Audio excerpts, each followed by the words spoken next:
this morning I wake up and Malcolm bursts into the bathroom and says, I was reading all night about secular Calvinism. Well, no, I always talk about secular Calvinism with her, which is what I consider my personal belief system.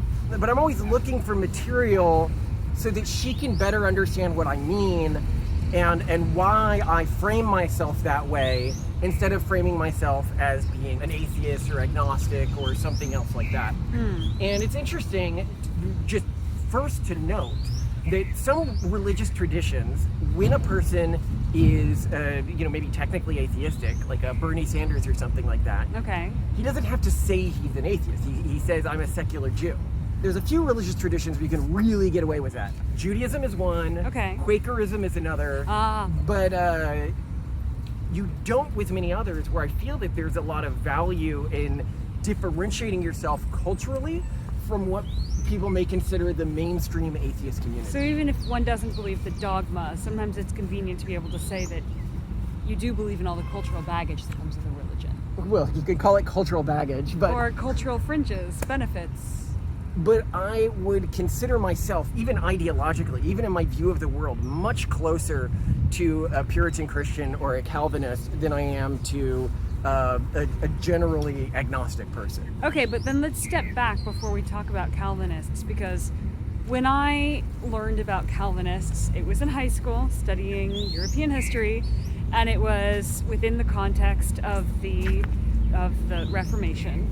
And it was all about, well, okay, so Calvinists are the Protestants who think that if you are going to go to hell, it's already predetermined, you're going to hell, there's nothing you can do about it. And to a high schooler who's sleep deprived and attempting to study for exams and everything else, it doesn't really make sense, right? This idea of predestination. So I feel like a lot of people just see Calvinism as that version of Protestantism where you're predestined, and that's kind of hard to understand. Well, I mean, you know my worldview. I do believe in predestination. I do not believe that predestination is in conflict with free will. Okay. I mean, I believe the world is largely mechanistic, or if it's not predetermined, at least it's not determined in a way that our consciousness affects the outcome of the world affects the outcome of our consciousness. Okay. So in that respect, I very much hold to the Calvinist belief system.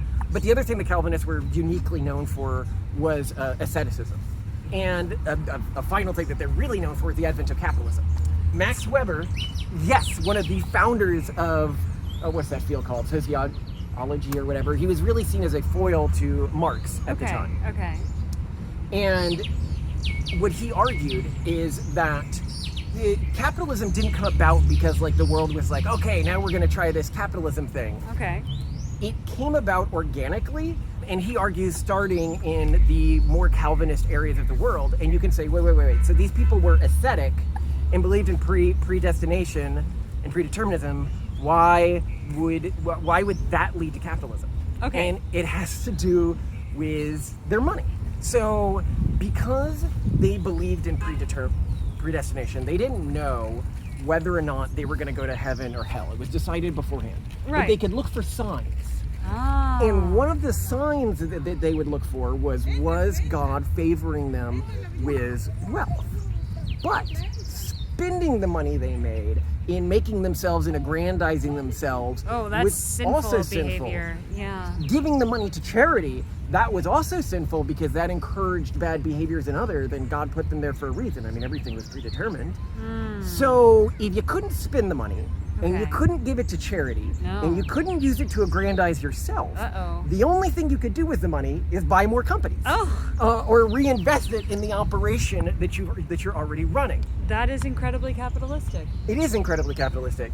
And it led to the concept of the Protestant work ethic, because a lot of the Protestants at the time descended from the Calvinist tradition. Now, a lot of Protestants have since branched off from the Calvinist tradition in that they now believe in, I forgot the doctrine, but it's like, if God gives you money, you're supposed to use it to aggrandize yourself. Yes, that And you that see with a lot shows- of like stadium style. What is it, mega like- churches where the preacher flies on Something jets abundance, and stuff right? like that. Yeah, it's something of abundance. But anyway, and that is antithetical to my cultural background, and that's why I specifically don't say, Spend more money. Spend more money. Huh. But I think that there is a lot to in one more thing that the Calvinists really believe is in the inherent wretchedness of man. which I think really contrasts my beliefs about the world with the more humanistic forms of atheism, which often put humanity on a pedestal and say humanity is so great and look at all you can achieve, and very Harry Potter methods of rationality type stuff. Oh. Whereas I see that as quite, I won't say sinful, but very a sinful way to look at the world, because it clouds your judgment with thoughts of your own greatness. And it may prevent you from seeing the flaws in your character, right? Right. Well, and I mean, you very much follow a secular form as the religions in which you were raised in that you were raised within Mormonism. And Buddhism. And sort of a Buddhism. weird mix. Your parents were Buddhists and your school was Mormon, and you have taken a lot from those communities. I guess I have. Yeah. To shape your worldview today. And I think one thing we see within modern atheist communities, that they're often what I guess I would consider first generation atheists who are still sort of resentful of the religions that they came from and the religion traditions that make up their background. Right. And they often felt exclusion from their communities because they turned, and that is why I think you see secular Jews, because a Jew's not going to expel you from the family if you're an atheist. You see secular Quakers because a Quaker's not going to expel you from the family if you're an atheist. So you get the culture even if you don't necessarily believe in the ideology. Right. And so a lot of these other people turn their back on their beliefs. They're like, I hate the Mormons now, I hate the Calvinists now, I hate the Which Baptists is unfortunate now. because there's so much value in those communities, right? I mean, yeah, I referred to it earlier as baggage, but it can be a lot of and things. their traditions and their lessons that have been forgotten, the value of going with less, the value of depriving yourself, the value of humility in the human condition. Right, that it's a bit of a shame that if, just because you don't agree with some tenet or statement about reality or how mankind came to exist, that doesn't mean that you should let go of all the morals associated with that one belief, right? Well, morals, culture, I mean, some cultures will win out over other cultures in the long run, simply because they help the people within that culture either produce more offspring or gather more wealth or anything like that. I mean, an example is the Shakers, right? Interesting religious ideology, and one in which I personally have a lot of respect for, but if you view sex as inherently sinful, you're not going to breed and you're not going to spread, and one day you're just gone. Bit problematic. Yeah. That was like the cult of Oneida. They were the same way, I think.